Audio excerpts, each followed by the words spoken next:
Järgmine kehapiirkond, millele keskendume, on ülejäsemed ja selleks katsetame ühte harjutust. Pane oma käed kõrvale ja praegu sa ei tee muud, kui sa lihtsalt hoiadki need staatiliselt ühe koha peal. Hoiad neid staatiliselt koha peal. Nii, kui sa oled natukene asendiga harjunud, siis alusta väikset pulseerimist üles-alla. See amplituud ei pea olema suur, vaid pigem keskendu sagedusele. Üles-alla. Sa hakkad tundma, kuidas su õlevarre piirkond hakkab pingutama. Väga hea. Alusta tasapisi ringidega. Ringita esialgu taha suunas. Hästi väiksed kontrollitud liikumised. Tee veel 3 ringi ja jää uuesti püsima asendis. Koormus läheb järjest suuremaks. Ja nüüd proovi ringitada ka ettepoole. Väga hea. Proovi hoida need käed ikka siin kõrgemal ja sirgemad. Just. Seda keerulisemaks ta läheb. Täpselt. Nii, jää korraks veel korra püsima. Väga hea. Ja nüüd keera oma peopesad tahapoole ja hakka lükkama tahapoole. Just. Väga õige. Viimased pingutused. Ja 4, 3, 2, 1 ja vabasta. Kõik me tahame ilusaid käsivarsi.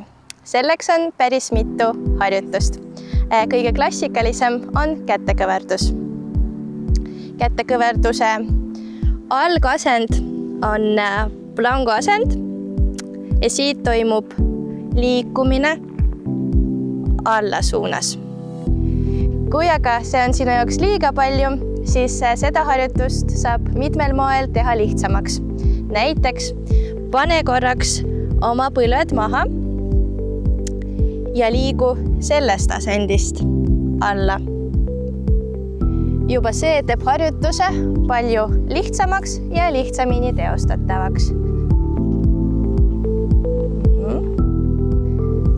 Selline käteasend aitab rohkem rinnalihast tugevdada. Kui sa paned käed kehatüvele lähemale, siis ta on pigem suunatud õlavarre kolmpealihasele.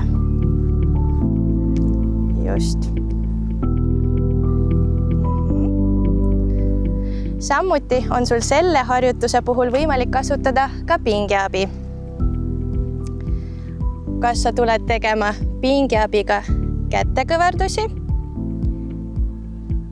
Kas laiema haardega või siis kitsama haardega. Ja triitsepsi puhul soovitan sulle katsetada vastupidist asendid. Kas sa tuled sirgede jalgadega või teed endale harjutuse lihtsamaks sellisel kujul.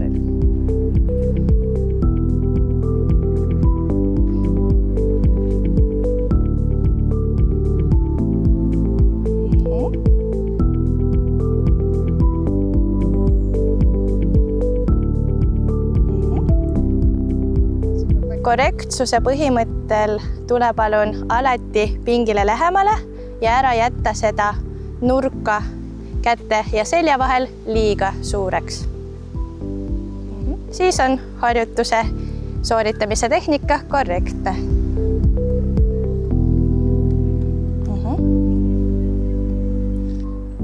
Looduses saab hästi kasutada ka puid. Ja see on ühtlasi ka üks kergemaid variatsioone kätekõverduse sooritamiseks.